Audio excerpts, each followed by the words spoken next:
Bienvenue dans cette nouvelle vidéo. Aujourd'hui, je vais vous emmener un peu en voyage. On va découvrir le Butia odorata, anciennement appelé Butia capitata, qui est un palmier résistant au gel. Il peut résister, celui-ci là que vous voyez qui est chez moi, a résisté jusqu'à -14. Donc ça résiste sans trop de problèmes à de fortes gelées une fois que c'est implanté. Quand ils sont tout petits, il faut évidemment les protéger. Donc je vais vous emmener tout d'abord sur le lieu où j'ai cueilli quelques graines à Punta del Hidalgo aux Canaries, donc sur l'île de Tenerife. Comme vous voyez, c'est un endroit enchanteur, au bord de la mer. C'est un endroit où le Butia est pleinement développé, il n'y a aucun souci pour lui pour se développer.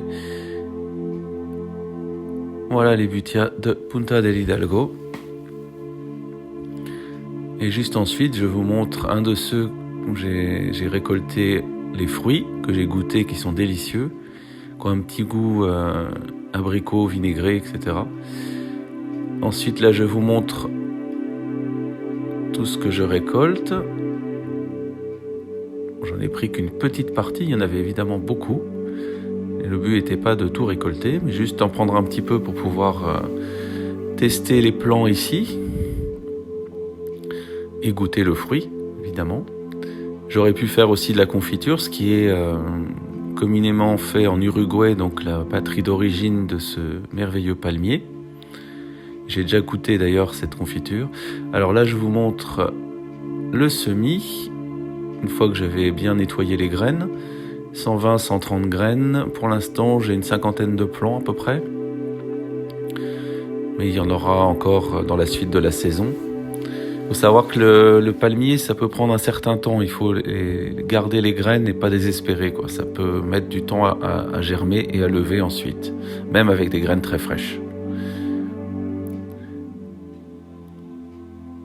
Donc là, c'est il y a quelques semaines, quand ils sont bien sortis, et que j'ai commencé à rempoter les jeunes plants. Vous voyez qu'ils ont déjà des racines assez conséquentes. Bon, moins que sur d'autres espèces. J'ai fait du Phoenix par exemple, il fait tout de suite une très grande racine, Phoenix canariensis. Là, c'est plutôt des petites racines au départ. Alors, le Butia dans son milieu d'origine, sauvage, en Uruguay, magnifique. Je vous montre ça pour que vous voyez qu'il est de la famille des Aracées, Araceae. Et ensuite, je vous laisse parcourir donc la page Wikipédia. Vous en apprendrez davantage sur cette espèce tout à fait particulière et intéressante pour nous sous nos climats, puisque c'est un palmier qui nous donne des fruits comestibles, ce qui est plutôt rare par rapport aux palmiers rustiques. Et vous avez donc tout un tas de détails sur la page Wikipédia. Et il y a beaucoup de variétés de Butia odorata, avec des fruits qui ont des couleurs différentes, qui peuvent être orange, jaune, rouge.